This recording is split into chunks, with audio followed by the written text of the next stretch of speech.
వాస్తవం ఏంటంటే టీటీడీ ఈ దేవస్థానంలో దాదాపు 1000 మందికి పైగా ఇతర మతస్థులు.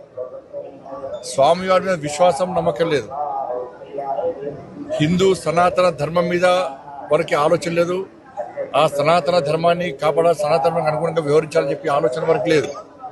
అటువంటి ఉద్యోగస్తులకు, అటువంటి వ్యక్తులకు టీటీడీలో ఉద్యోగాలు ఇవ్వడమేంది, వాళ్ళు ఇంకా కొనసాగించడమేంది?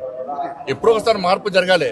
అరే గతం నుంచి ఉన్నారు వాళ్ళు, మేము ఏం చేయలేమంటే అది చేతకాంతనం అవుతుంది. నేను భానుప్రకాష్ రెడ్డి గారు చెప్తున్నా, పాలక వర్గానికి నేను ఘాటుగా చెప్తున్నాను, ఇటువంటి పద్ధతి మంచిది కాదు.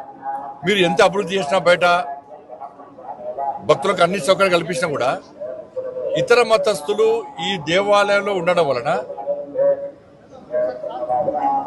వాళ్ళ ఆచార వ్యవహారాల విషయంలో చాలా ఇబ్బందులు వస్తున్నాయి. అది బయటికి రాకపోవచ్చు. ఏదో సత్రం కాదు ఇది, అన్ని మతాలకు ఇవ్వడానికి ఇది సత్రం కాదు. చాలా మంది అర్చకులు అని ఈ సనాతన ధర్మం మీద ఆధారపడిన ఉద్యోగాలు లేక చాలా మంది ఇబ్బంది పడుతున్నారు. కాబట్టి జీతభత్యాలు ఇచ్చుకుంటూ స్వామివారి మీద విశ్వాసం నమ్మకం లేని వ్యక్తులను ఏ విధంగా మీరు ప్రోత్సహిస్తారు? గతం నుంచి వస్తున్నప్పుడు కూడా ఎక్కడో ఒకడ పురుష పెట్టాలి వాటికి. అరే నాకు ఆశ్చర్యం అనిపిస్తుందండి.